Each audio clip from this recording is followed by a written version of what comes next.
Bonsoir à tous, bienvenue à ce flash d'information. Le Premier ministre Patrick Achi, en visite de travail dans la capitale politique ivoirienne, va au contact des populations. Il s'est rendu auprès des ménages bénéficiaires du projet philo-socio-productif, notamment des femmes.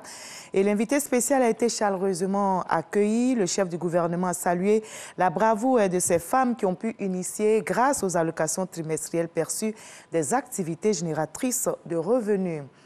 Et le chef du gouvernement a multiplié les activités sur place dans la capitale politique ivoirienne. L'électrification est en marche.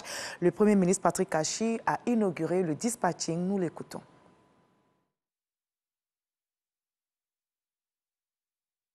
La chose la plus importante, c'est de pouvoir en un seul endroit avoir la vision de l'ensemble de l'outil de production.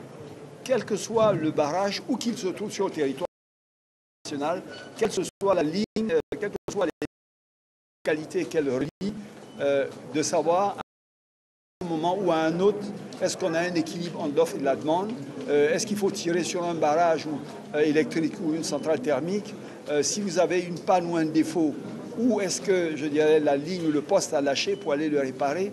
Et ça vous fait gagner un temps énorme. Hein. Vous savez qu'un des éléments à partir desquels on mesure la qualité d'un système électrique, c'est le temps de coupure par an. Hein. Et la Côte d'Ivoire est justement un de ces pays qui est reconnu pour avoir une qualité de service en matière de mise à disposition du réseau électrique qui est l'une des meilleures. Mais ce système va venir encore l'améliorer puisque à tout instant, on pourra piloter l'ensemble des outils et dès qu'il y aura un problème, on sera capable de le régler en termes de minutes. Donc pour nous, c'est un outil formidable. Et à cela, puisqu'on avait déjà un dispatching à Abidjan, mais là, en termes de technologie, ça utilise toutes les dernières technologies disponibles, la fibre optique, etc., qui vous permettent donc de suivre pratiquement tout ce qui se passe sur ce réseau-là. Donc on est extrêmement fiers, je dirais. C'est certainement l'un des plus beaux outils, je dirais, non seulement au niveau du pays, mais du sous-continent. Et les investissements vont naturellement continuer. Et ça entre dans la logique de la vision du président de la République qui a l'ambition de faire de la Côte d'Ivoire un hub sous-régional d'électricité. L'Égypte et la Côte d'Ivoire renforcent leur coopération parlementaire. Le président du comité parlementaire africain de l'Égypte en visite dans notre pays a eu une séance de travail avec le président par intérim de l'Assemblée nationale, Adama Bictogo.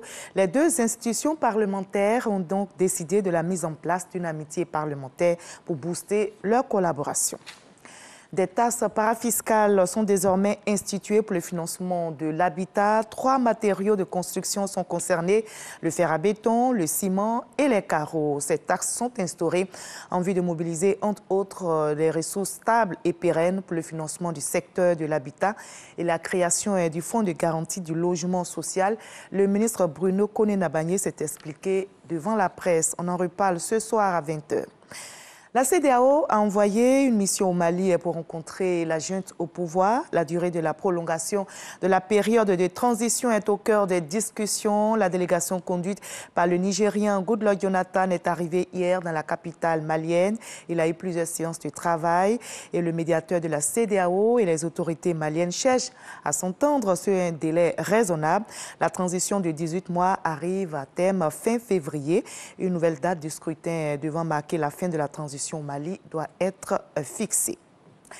Les armes crépitent toujours en Ukraine. Les combats font rage. Au 2e jour de l'offensive russe, Kiev est la cible de tirs de missiles. Les troupes russes convergent vers la ville depuis le nord, le nord-est et l'est de l'Ukraine. Les 27 de l'Union européenne réunis donc aujourd'hui ont décidé de sanctionner le président russe Vladimir Poutine et son ministre des Affaires étrangères, Sergei Lavrov, en gelant leurs avoirs dans l'UE. Un sommet de l'OTAN doit se tenir également ce vendredi en visioconférence. Et d'après l'ONU, la crise enregistre déjà 50 000 exilés. Ils ont fui le pays. Et on va se retrouver à 20 h pour la grande édition juste. Après ce Flash Info, suivez l'info régionale pour avoir toutes les nouvelles de nos régions ici en Côte d'Ivoire. Allez, à tout à l'heure, à 20 h.